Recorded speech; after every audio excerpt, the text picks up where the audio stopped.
প্রিয় ছাত্রছাত্রী, চট্টগ্রাম অনলাইন স্কুলের পক্ষ থেকে তোমাদেরকে শুভেচ্ছা ও স্বাগত। আমি মোহাম্মদ ইকবাল, সহকারী অধ্যাপক, বাংলাদেশ নৌবাহিনী কলেজ, চট্টগ্রাম। আমি আজকে আলোচনা করব নবম ও দশম শ্রেণী, একাদশ ও দ্বাদশ শ্রেণীর হিসাব বিজ্ঞান প্রথম পত্র রেওয়ামিল। আমাদের আজকের আলোচনার বিষয় হবে রেওয়ামিল প্রস্তুত প্রণালী। আমরা এসএসসি এবং এইচএসসি পরীক্ষায় যেভাবে রেওয়ামিল প্রস্তুত করতে বলা হয় ধাপে ধাপে, আমরা আজকে চেষ্টা করব এই ধাপগুলো তোমাদেরকে বুঝিয়ে দেওয়ার জন্য। এই অল্প সময়ের মধ্যে আমি চেষ্টা করব তোমরা যাতে করে রেওয়ামিল জিনিসটা ভালো করে বুঝতে পারো, তার জন্য আজকের আমার এই অধিবেশন। শুরু করি। রেওয়ামিল।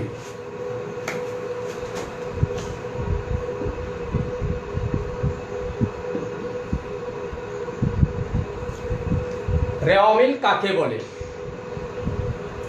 একদম সোজা, হিসাবের গাণিতিক শুদ্ধতা যাচাইয়ের জন্য খতিয়ানের ডেবিট ও ক্রেডিট উদ্বৃত্তগুলো ধারাবাহিকভাবে সাজিয়ে যে বিবরণী প্রস্তুত করা হয় বা তালিকা প্রস্তুত করা হয় তাকে রেওয়ামিল বলে। অর্থাৎ খতিয়ানের ডেবিট এবং ক্রেডিট উদ্বৃত্তগুলো ধারাবাহিকভাবে সাজিয়ে যে তালিকা বা বিবরণী প্রস্তুত করা হয় তাকে রেওয়ামিল বলে।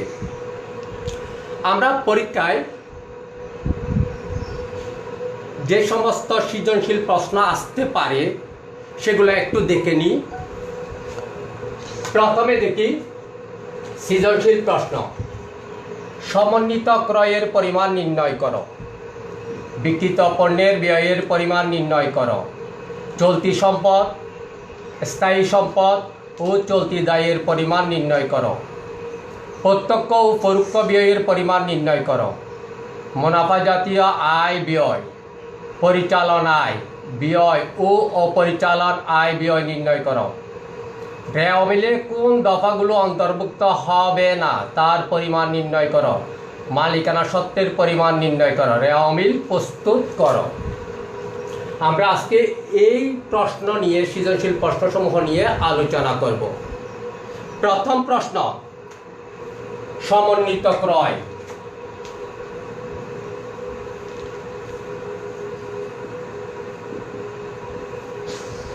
সমন্বিত ক্রয় কিভাবে আমরা নির্ণয় করি? দেখো, প্রারম্ভিক মজুদ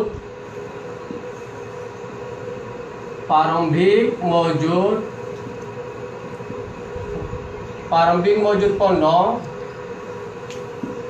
যোগ নিট ক্রয়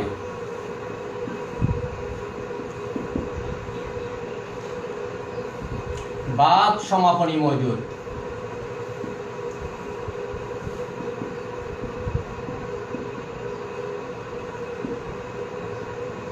যেটা হবে সেটার নাম সমন্বিত ক্রয়।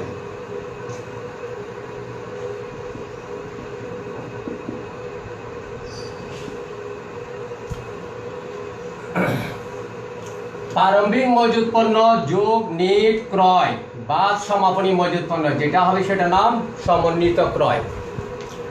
আসলে কি আমরা এখানে কারো কোনো প্রশ্ন আছে? একটা প্রশ্ন থাকবে, সেটা হলো কি নিট ক্রয় কি? ক্রয়কে যে সকল উপাদান বাড়াবে, যেগুলো সমন্বয়ের কারণে ক্রয় বৃদ্ধি পাবে সেগুলো যোগ হবে। যে সমস্ত সমন্বয়ের কারণে ক্রয় হ্রাস পাবে সেগুলোর কারণে ক্রয় কমে যাবে। যেমন যদি ক্রয়ের সাথে অলিখিত ক্রয় থাকে সেটা যোগ হবে, ক্রয় ফেরত থাকলে সেটা বাদ যাবে, ক্রয়ের উপর বার্তা থাকলে সেটা বাদ যাবে। তবে আমার ক্রয় নির্ণয় করা হবে। এরপরে যদি তোমাদের কোনো প্রশ্ন থাকে তোমরা কমেন্ট বক্সে লিখে দিবে, আমি উত্তর দিয়ে দিব। আমাদের 2 নম্বর প্রশ্ন, বিক্রিত পণ্যের ব্যয়ের পরিমাণ নির্ণয় করো। বিক্রিত পণ্যের ব্যয়ের পরিমাণ। দেখো, সমন্বিত ক্রয়ের সাথে আমি যদি প্রত্যক্ষ খরচ যোগ করে দিই, প্রত্যক্ষ খরচ সমন্বিত ক্রয়ের সাথে প্রত্যক্ষ খরচ যোগ করলে কিন্তু বিক্রিত পণ্যের ব্যয়। সেই প্রত্যক্ষ খরচটা আমরা এখানে লিখতে পারি। প্রারম্ভিক মজুত পণ্য যোগ নিট ক্রয় যোগ প্রত্যক্ষ খরচ সমূহ বা সমাপনী মজুত পণ্য, যেটা হবে সেটার নাম বিক্রিত পণ্যের ব্যয়। অথবা সমন্বিত ক্রয়ের সাথে প্রত্যক্ষ খরচ যোগ করলেও বিক্রিত পণ্যের ব্যয় বেরিয়ে আসবে। এখন প্রশ্ন হলো প্রত্যক্ষ খরচ কোনগুলা, এটা আমরা একটু পরে বলবো, ধাপে ধাপে বলবো। 3 নাম্বার প্রশ্ন, চলতি সম্পদ সমূহ। 3 নাম্বার প্রশ্ন, চলতি সম্পদ।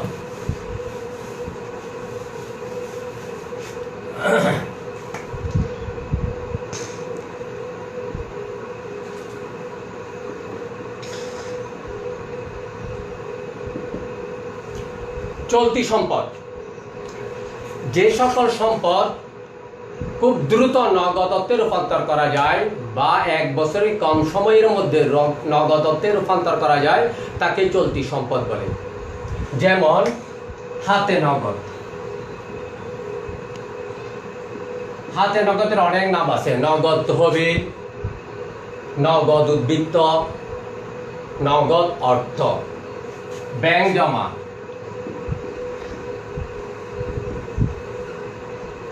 প্রাপ্য হিসাব। প্রাপ্য হিসাবের অনেক নামে আখ্যায়িত করা হয়। প্রাপ্য হিসাবকে দেন আদার বলে, বিক্রয় খতিয়ানের জের বলে, পাওনা বলে। আবার প্রাপ্য নোটস,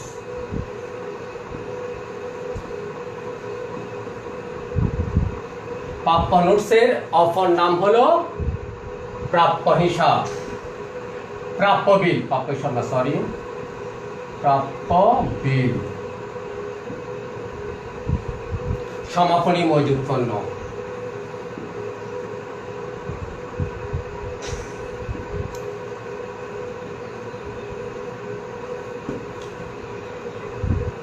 আরো কিছু আইটেম আছে, আমি একটু দেখাই দিই। দেখো, সমাপনী মণিহারি। সমাপনী মণিহারিকে সমাপনী মজুদ বলে।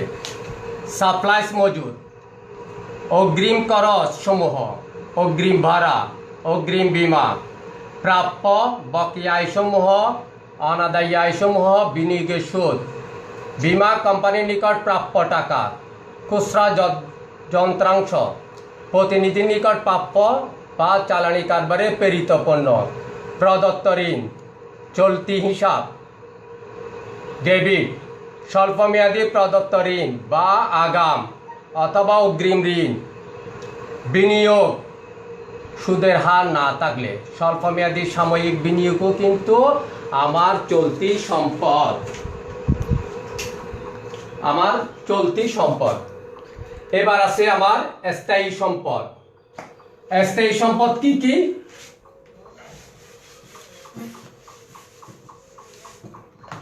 স্থায়ী সম্পদ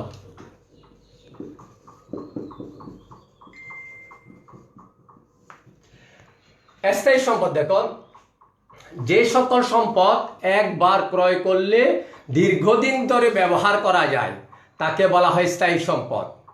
যেমন আমি একটা ভূমি কিনলাম, সেটা আমি দীর্ঘদিন ব্যবহার করবো। আমি এই বোর্ডটা কিনলাম, এটা কিন্তু স্থায়ী সম্পদ। আবার এই যে কলম দিয়ে লিখতেছি, এই কলম 2-1 দিন ব্যবহার করার পর এটা ফেলে দিতে হবে, সুতরাং এটা স্থায়ী সম্পদ, এটা হবে ব্যয়। আমরা যে বিল্ডিং এ বসে পড়ালেখা করি সেটাও কিন্তু স্থায়ী সম্পদ। দেখি কয়েকটা স্থায়ী সম্পদের উদাহরণ। প্রথম হচ্ছে ভূমি, তারপর হচ্ছে দালান কোঠা,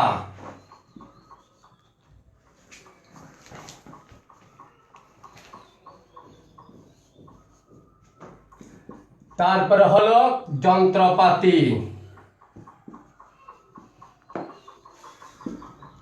এটাকে কলকব্জ বলা যাবে। তারপর হচ্ছে মোটর যান,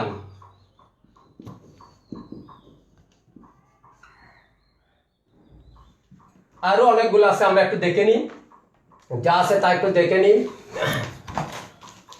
আসবাবপত্র, ইজারা সম্পত্তি, মোটর গাড়ি বা ট্রাক, কম্পিউটার বা ল্যাপটপ, সরবরাহ যান বা ডেলিভারি যান, অফিস সরঞ্জাম, বিনিয়োগ, এটা দীর্ঘমেয়াদী বা স্থায়ী বিনিয়োগ হতে হবে। ব্যাংক জমা, স্থায়ী ব্যাংক জমা হলে কিন্তু স্থায়ী সম্পদ, আর শুধু ব্যাংক জমা হলে চলতি সম্পদ। প্রযুক্তি জ্ঞান ইত্যাদি। এরপর আমাদের আরো কয়েকটা জিনিস জানতে হবে, তার মধ্যে আরেকটা হলো অস্পর্শনীয় সম্পদ। অস্পর্শনীয় সম্পদ কোনগুলা? যে সকল সম্পদ ধরা যায় না, ছোঁয়া যায় না, চোখে দেখা যায় না, কিন্তু যার অর্থনৈতিক মূল্য আছে, তাকে বলা হয় অস্পর্শনীয় সম্পদ। যেমন কি কি দেখে নিন। সুনাম, ট্রেডমার্ক, গ্রন্থসন্ত, কপিরাইট ইত্যাদি।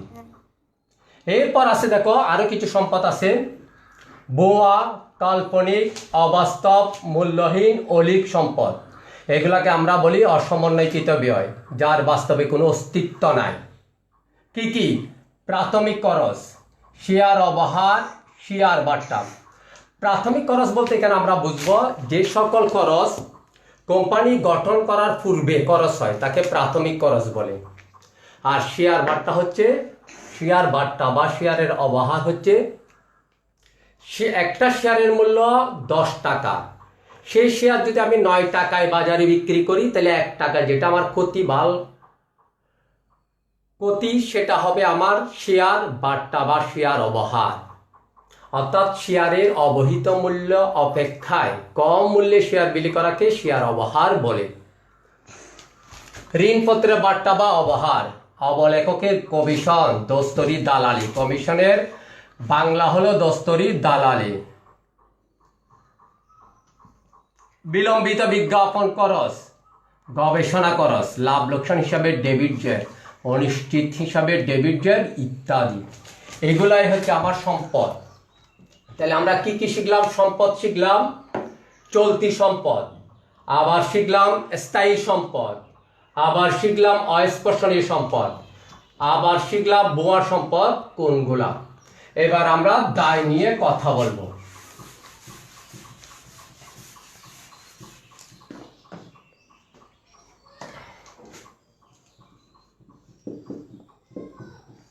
প্রথমে হচ্ছে চলতি দায়।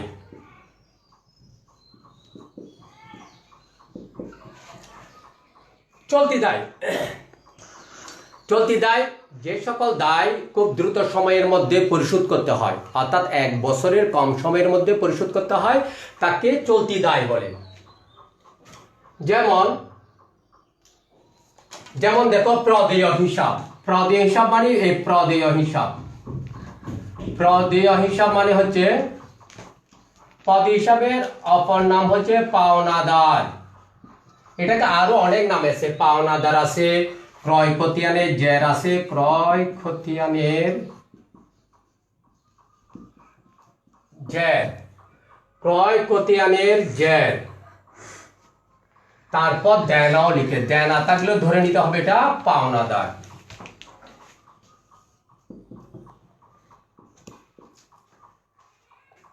এরপর প্রদেয় নোট।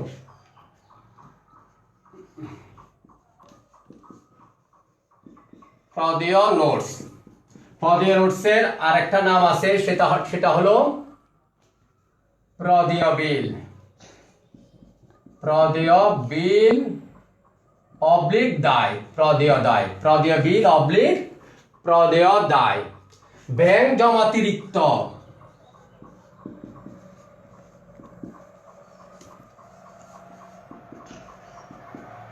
আচ্ছা ব্যাংক জমাতিরিক্ত আমরা একটু দেখে নিই। ব্যাংক জমাতিরিক্ত কি কি আছে? ব্যাংক জমাতিরিক্তর অপর নাম ব্যাংক ওভারড্রাফট, ব্যাংক ওডি, ব্যাংক হিসাব ক্রেডিট। তারপর আছে বকেয়া খরচ সমূহ, যত বকেয়া খরচ থাকবে সবগুলা হচ্ছে তোমার চলতি দায়। তারপর অগ্রিম আয় সমূহ, অগ্রিম আয়ের অপর নাম হলো অনুপার্জিত আয়। আয়কর সঞ্চিতি, অথবা এটার নাম অপর নাম আয়কর ভবিষ্যৎ ব্যবস্থা, কর দায়, প্রদেয় আয়কর। লভ্যাংশ সমতাকরণ তহবিল, অগ্রিম তলব, ঘোষিত প্রস্তাবিত অদাবিকৃত দাবিহীন নির্দাবি প্রদেয় লভ্যাংশ। ব্যাংক ঋণ, এটা ব্যাংক ঋণ যদি স্বল্পমেয়াদী হয় তাহলে চলতি দায়, স্বল্পমেয়াদী ব্যাংক ঋণ। কর্মচারী কল্যাণ তহবিল, কর্মচারী প্রভিডেন্ট ফান্ড, পেনশন তহবিল, বোনাস তহবিল, ব্যাট চলতি হিসাব ক্রেডিট। ব্যাট চলতি হিসাব ডেবিট হলে হবে তোমার চলতি সম্পদ, আর ভ্যাট চলতি হিসাব ক্রেডিট হলে হবে চলতি দায়। একটা কথা মনে রাখবা, এই চলতি দায় সবগুলো হচ্ছে ক্রেডিট, আর আমরা যত সম্পদ দেখাইছিলাম আগে সব সম্পদ হচ্ছে আমার ডেবিট। দীর্ঘমেয়াদী দায়, এরপর হলো দীর্ঘমেয়াদী দায়। 1 বছরের বেশি অর্থাৎ দীর্ঘ সময়ের জন্য নেওয়া হয়েছে এমন দায়সমূহকে বলা হয় দীর্ঘমেয়াদী দায়। যেমন ঋণপত্র, ঋণ, ব্যাংক ঋণ, গৃহীত ঋণ, বন্ধকি ঋণ, নিশ্চিত ঋণ, অগ্রাধিকার শেয়ার মূলধন, ব্যাংক ঋণ দীর্ঘমেয়াদী, শিল্প ব্যাংক ঋণ, এগুলো হচ্ছে আবার দীর্ঘমেয়াদী দায়। তাহলে আমরা আমাদের সৃজনশীল প্রশ্নের মধ্যে আমরা দীর্ঘমেয়াদী দায় পর্যন্ত দেখাইছি তোমাদেরকে। আমরা যা শিখলাম সেটা হলো সমন্বিত ক্রয় শিখছি, বিক্রিত পণ্যের ব্যয় শিখছি, চলতি সম্পদ কোনগুলা, স্থায়ী সম্পদ কোনগুলা, ভুয়া সম্পদ কোনগুলা, আর চলতি দায় এবং দীর্ঘমেয়াদী দায় সম্পর্কে জানলাম। এখন দেখবো আমরা এই যে আমরা বললাম প্রত্যক্ষ খরচ। প্রত্যক্ষ খরচ কি? যেসব খরচ আমাদের কিংবা শিল্প প্রতিষ্ঠানের উৎপাদনের সাথে সরাসরি জড়িত সেগুলাকে বলা হয় আমার প্রত্যক্ষ খরচ। যেমন কি কি দেখে নিই একটু। প্রারম্ভিক মজুদ পণ্য, প্রারম্ভিক মজুদ পণ্য ক্রয়, মজুরি, মজুরির অপর নাম উৎপাদন মজুরি, ক্রয় পরিবহন, এটাকে বলা হয় আন্তঃপরিবহন বা পরিবহন, শুল্ক, এটাকে বলা হয় আমদানি শুল্ক, নগর শুল্ক, জাহাজ ভাড়া, ডক চার্জ, জ্বালানি ও শক্তি, কারখানা সংক্রান্ত খরচ, যেমন কারখানার অবস্থায় থাকলে সেটা হবে, কুলি খরচ ইত্যাদি। এগুলাকে আমরা বলবো প্রত্যক্ষ খরচ, এগুলাকে আমরা বলবো প্রত্যক্ষ খরচ।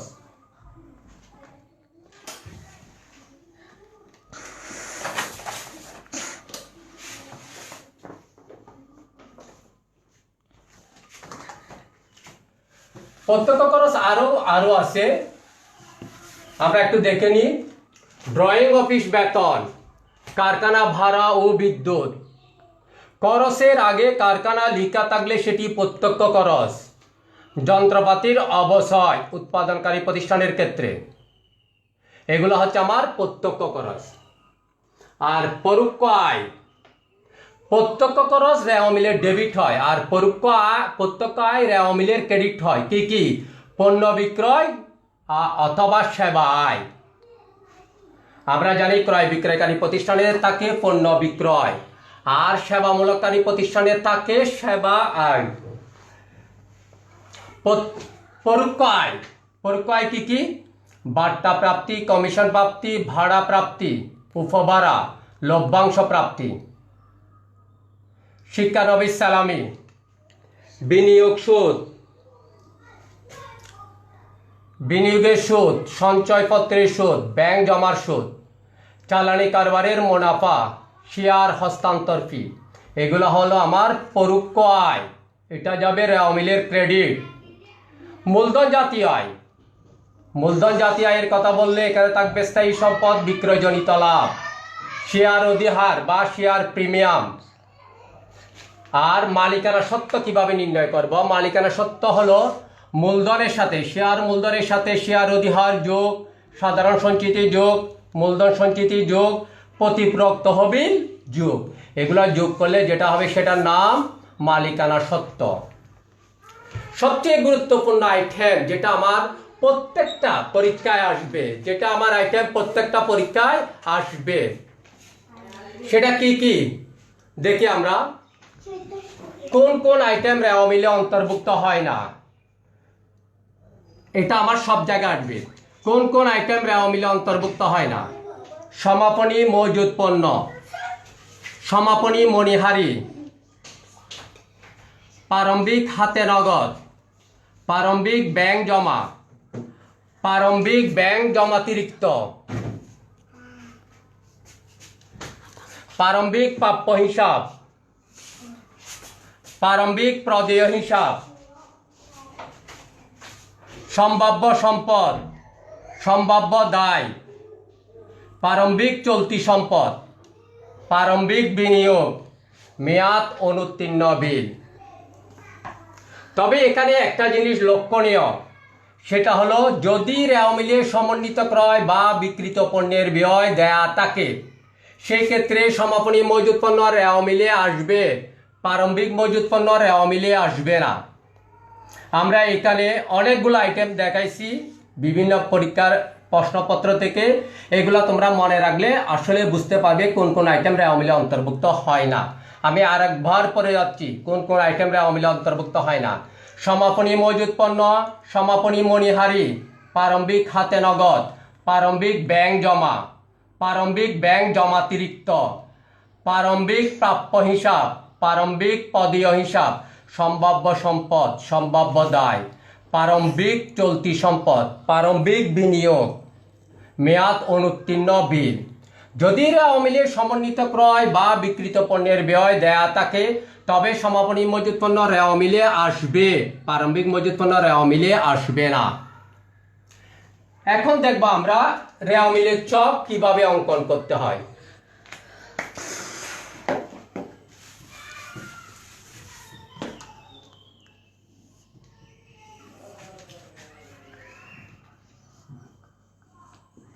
ক্রমিক নাম্বার, হিসাবের নাম,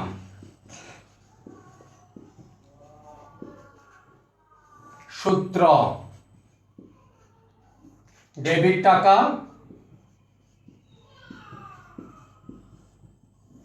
ক্রেডিট টাকা, রেওয়া মিল।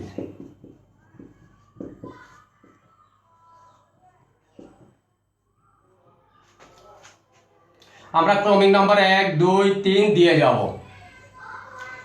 এখন প্রশ্ন হলো কোন কোন আইটেম ডেবিট হবে, কোন কোন আইটেম ক্রেডিট হবে।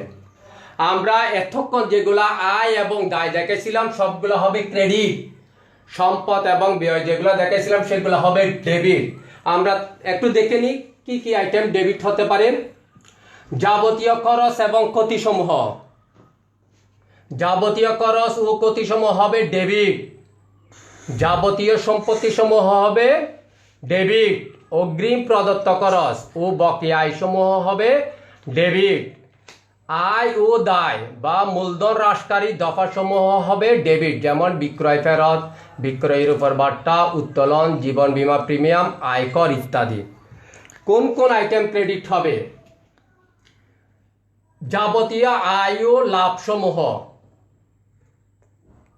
ক্রেডিট। যাবতীয় দায়সমূহ ক্রেডিট। বকেয়া খরচাবলী ও অগ্রিম আয়সমূহ ক্রেডিট। ব্যয় ও সম্পত্তির হ্রাসকারী দফাসমূহ ক্রেডিট, যেমন ক্রয় ফেরত, ক্রয়ের উপর বাট্টা, সম্পত্তি বিক্রয় ইত্যাদি।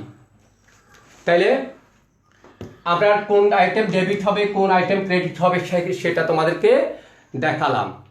তবে পরীক্ষায় কিন্তু আমরা যেটা করব সেটা হলো একটা রেওয়া মিল করার পর দেখলাম যে উভয় পাশে মিলে না।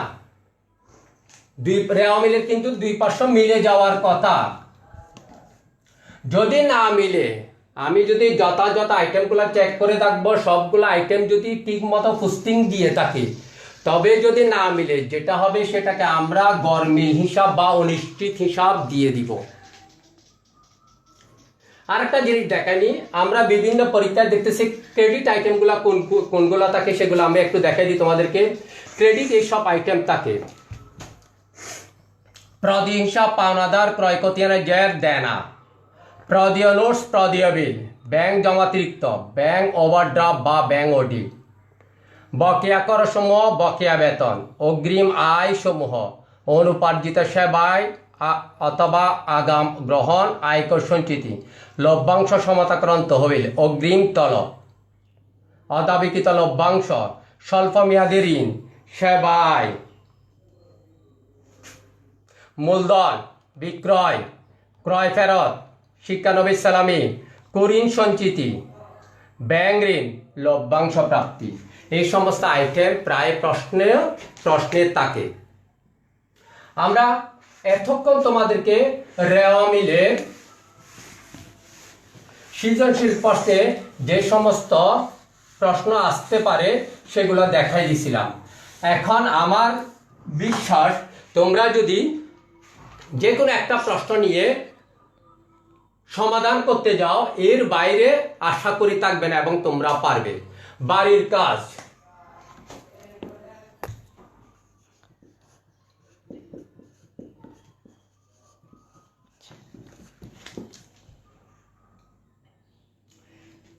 বাড়ির কাজ দেওয়ার আগে আরেকটা কথা বলে রাখি, যদি আমি এখানে যা বুঝাই দিলাম, এখানে কারো যদি কোনো প্রশ্ন থাকে তোমরা সেটা তোমাদের কমেন্ট বক্সে লিখে জানাবে, আমি উত্তর দিয়ে দিব। আর বাড়ির কাজ তোমরা করে ছবি তুলে হয় কমেন্ট বক্সে দিতে পারো, আমি দেখিয়ে দিব। একাদশ ও দ্বাদশ শ্রেণীর জন্য 2018 সালের HSC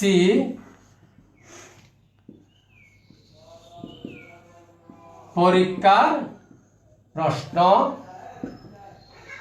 তোমরা 2018 সালে HSC পরীক্ষার প্রশ্নটা করবে, করলে দেখবে এই আইটেমের বাইরে নাই। আর SSC পরীক্ষার্থীরা তোমরা তোমাদের বইয়ে, তোমাদের যেটা ক্লাস 9-10 বই আছে, এখানে একটা 1 নাম্বার অঙ্কটা তোমরা করবে। 1 নাম্বার অঙ্কটা তোমরা করে এটা উত্তরটা তোমরা কমেন্ট বক্সে লিখবে। অসংখ্য ধন্যবাদ তোমরা যারা এই ক্লাসটা উপভোগ করছো, সবাইকে ধন্যবাদ জানিয়ে আমি আমার ক্লাস শেষ করছি।